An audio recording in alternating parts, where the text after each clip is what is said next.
Hi எல்லாருக்கும் வணக்கம். ஒரு இன்வெஸ்டரா நமக்கு முன்னாடி இருக்கிற மிகப்பெரிய சேலஞ்ச் என்ன தெரியுமா? ரொம்ப நாளைக்கு நல்ல ரிட்டர்ன்ஸ் கொடுக்கிற, அதுவும் ஸ்டேபிளா கொடுக்கிற ஃபண்ட்ஸை கண்டுபிடிக்கிறது தான். இன்னைக்கு நாம சரியா அதைத்தான் பண்ண போறோம். சரி, உங்ககிட்ட ஒரு கேள்வி. கிட்டத்தட்ட 10 வருஷமா மார்க்கெட்ல இருக்கிற ஒரு 160 ஃபண்ட்ஸை எடுத்துக்கிட்டா அதுல எத்தனை ஃபண்ட்ஸ் தொடர்ந்து 10 வருஷமும் 15% மேல ரிட்டர்ன்ஸ் கொடுத்துருக்கோன்னு நினைக்கிறீங்க? சும்மா ஒரு கெஸ் பண்ணுங்க. பதில் வெறும் 25 தான். ஆமா, நீங்க கேட்டது கரெக்ட் தான். இந்த ஒரு எக்ஸ்க்ளூசிவ் கிளப்ல வெறும் 25 ஃபண்ட்ஸ் மட்டும்தான் இடம் பிடிச்சிருக்கு. இந்த 25 ஃபண்ட்ஸ் மட்டும் ஏன் இவ்ளோ ஸ்பெஷல்னு கேக்குறீங்களா? ஏன்னா அதுங்க 3, 5, 7 ஏன் 10 வருஷம்னு எல்லா டைம் ஃப்ரேம்லயுமே தொடர்ந்து 15% மேல சிஏஜிஆர் கொடுத்துருக்கு. இதுதாங்க உண்மையான லாங் டேர்ம் கன்சிஸ்டன்சி. சரி, இன்னைக்கு நாம என்னென்னலாம் பார்க்க போறோம்னு ஒரு சின்ன ஓவர்வியூ. முதல்ல அந்த எலைட் 15% கிளப் பத்தி பார்ப்போம். அப்புறம் எந்த ஃபண்ட் ஹவுசஸ் இதுல டாப்பா இருக்கு, ஸ்மால் கேப் ஃபண்டுக்கும் ஃப்ளெக்ஸி கேப் ஃபண்டுக்கும் என்ன வித்தியாசம், நம்பர்ஸ் வச்சு அதோட பர்ஃபார்மன்ஸ், கடைசியா இதெல்லாம் உங்களுக்கு எப்படி யூஸ் ஆகும்னு பார்க்கலாம்.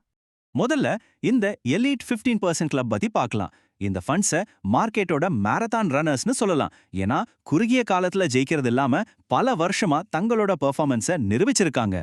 நம்ம அடுத்த போறதுக்கு முன்னாடி சிஏஜிஆர்னா என்னன்னு சிம்பிளா புரிஞ்சுக்கலாம். இதுக்கு பேரு காம்பவுண்டட் ஆனுவல் growth ரேட். சுருக்கமா சொல்லணும்னா உங்க இன்வெஸ்ட்மெண்ட் வருஷம் ஆவரேஜா எவ்வளவு வளர்ந்துருக்குன்னு காட்டுற ஒரு மெட்ரிக் தான் இது. நம்ம அனாலிசிஸ் முழுசும் இந்த நம்பரை வச்சு தான் பேச போறோம். சரி, இந்த சூப்பரான ஃபண்ட்ஸுக்கு பின்னாடி யார் இருக்கா? அவங்களோட மாஸ்டர் மைண்ட்ஸ், அதாவது இந்த ஃபண்ட்ஸை மேனேஜ் பண்ற அசெட் மேனேஜ்மெண்ட் கம்பெனிஸ் பத்தி பார்க்கலாம். இங்க ஒரு இன்ட்ரெஸ்டிங்கான விஷயம் என்னன்னா, இந்த எலைட் லிஸ்ட்ல சில பெரிய ஃபண்ட் ஹவுசஸ் திரும்ப வராங்க. குறிப்பா நிப்பான் இந்தியா மியூச்சுவல் ஃபண்ட்ல இருந்து 4 ஃபண்ட்ஸும், HDFC மியூச்சுவல் ஃபண்ட்ல இருந்து 3 ஃபண்ட்ஸும் இந்த லிஸ்ட்ல இருக்கு. இப்போ நம்ம அனாலிசிஸோட ஹைலைட்கே வந்தாச்சு. 2 வேற கேட்டகரியில இருக்கிற ஸ்டார் ஃபண்ட்ஸை எடுத்து நேருக்கு நேரா மோத விட்டு பார்க்கலாம். நம்ம போட்டியாளர்கள் ஒரு பக்கம் குவாண்ட் ஸ்மால் கேப் ஃபண்ட், இது பயங்கர வளர்ச்சி பொட்டன்ஷியல் இருக்கிற சின்ன கம்பெனிகள்ல இன்வெஸ்ட் பண்ணுது. இன்னொரு பக்கம் பராக் பரிக் ஃப்ளெக்ஸி கேப் ஃபண்ட், இதுக்கு மார்க்கெட் கண்டிஷனுக்கு ஏத்த மாதிரி ஸ்மால், மிட், லார்ஜ் கேப்னு எல்லாத்துலயும் இன்வெஸ்ட் பண்ற ஃப்ளெக்சிபிலிட்டி இருக்கு. சரி, பேச்சு போதும், இனி நம்பர்ஸ் பேசட்டும். இந்த 2 ஃபண்ட்ஸும் டைம்ல எப்படி பெர்ஃபார்ம் பண்ணியிருக்குன்னு பார்க்கலாமா? 3 வருஷ ரிட்டர்ன்ஸை பார்த்தீங்கன்னா ரெண்டுமே சூப்பரா பெர்ஃபார்ம் பண்ணிருக்கு. குவாட் ஸ்மால் கேப் 17.96% ரிட்டர்ன் கொடுத்து லைட்டா முன்னாடி இருக்கு. பராக் பாரிக் ஃபண்டும் 16.83%ஓட ரொம்ப க்ளோஸா இருக்கு. 5 வருஷ டேட்டாவை பார்க்கும்போது தான் ஒரு பெரிய வித்தியாசம் தெரியுது. குவாண்ட் ஸ்மால் கேப்போட பெர்ஃபார்மன்ஸ் ராக்கெட் வேகத்துல போயிருக்கு. 21.56% சிஏஜிஆரோட பராக் பரிக் ஃபண்டை விட ஒரு பெரிய லீட்ல இருக்கு.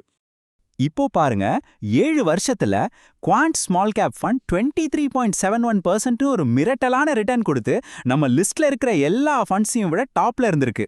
இது அதோட growth பவரை காட்டுது.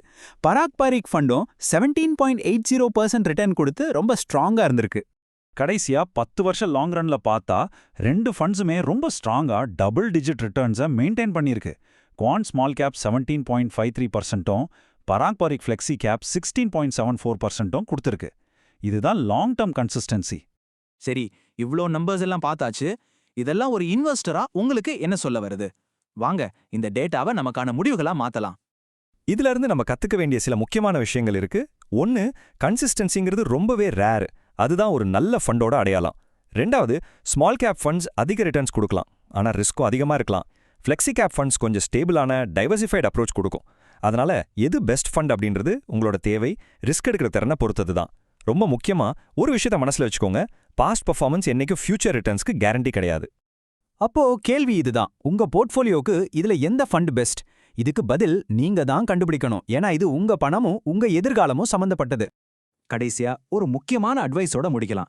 தி எகனாமிக் டைம்ஸ் சொல்ற மாதிரி, எந்த முதலீட்டு முடிவை எடுக்கிறதுக்கு முன்னாடியும் உங்க ரிஸ்க் எடுக்கிற திறன், முதலீட்டு காலம், உங்க இலக்குகள் எல்லாத்தையும் கண்டிப்பா யோசிக்கணும். இது வெறும் டிஸ்க்ளைமர் மட்டும் இல்ல, ஒவ்வொரு இன்வெஸ்டரும் ஃபாலோ பண்ண வேண்டிய கோல்டன் ரூல்.